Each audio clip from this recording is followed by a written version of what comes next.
of our birthright now reeking with the stench of dog feces I've yet to see white residents fined for. Tourists pile in flesh-red bus boxes as if Harlem is some fucking urban safari. Safely box themselves in while documenting their excursion, pull cameras from purses, plotting on which abandoned building to purchase. All of my precious gifts, we ain't living.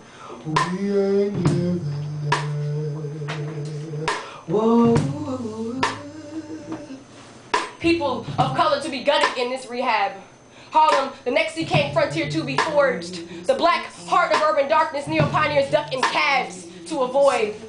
Inventions of cultural poverty coffins deadening our grip on this lineage-laced foundation. At a community board meeting discussing the displacement of our history, a woman desperately asks, what gives new building owners the right to hold my family's home hostage? Demanding a $500 rent increase as ransom if she wants to see the walls of her apartment again.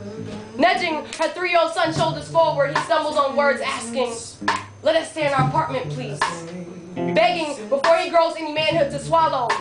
Their pleas relegated to dissipating echoes of the poor already forgotten by some local politician spitting self-serving rhetoric, part of this neo-Harlem already in his pockets. To evade being the next target, some Harlem restaurants have salted their waiting staff with white faces. Black-owned businesses catering to the newly anticipated residential market. Harlem, a dark body tapestry ripped with holes. There's not enough prayer or public apology to patch. What will our descendants call this? Forced migration. Its horizon soon to be bought on trumped-up property charges. And the police seem to be white on time, early at gentrification's request. Racial profiling to aid in the renovation of our history without its people, setting up search tables at 116th Street subway stations littered with public school pupils. Claim their own cleanup duty. Call themselves serving the community during after-school hours. I shudder, anger stuck, wondering how many adolescents who look like my students will be probed for arrestable behavior. Even school teachers labeled as unwanted with public searches. Some cop had the nerve to push his prongs through my bag as if my fitted blouse and pressed slacks matched some suspicious description he was mandated to profile. All for the sake of realtor investments, I watched 2 black kids in the midst of making memory lane, snatched up by a patrol cop, assaulted off a children's bike for not being law-abiding enough about riding on sidewalks. This institutionalized bigotry. All of my precious gifts, we ain't living. I heard on the news today, they're taking us out of our zone, our heritage and our home. We know that we're just wrong. Man, ooh, yeah, yeah, yeah, yeah, yeah.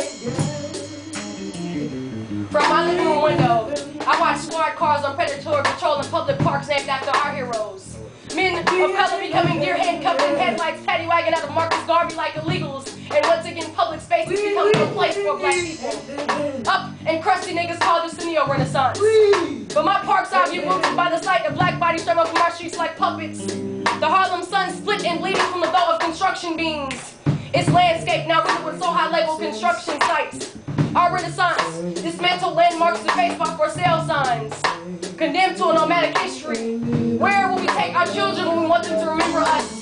What dilapidated concrete will we have to build homes from this time? If this is not a colonizer's occupation, I don't know what is. It's never been the same.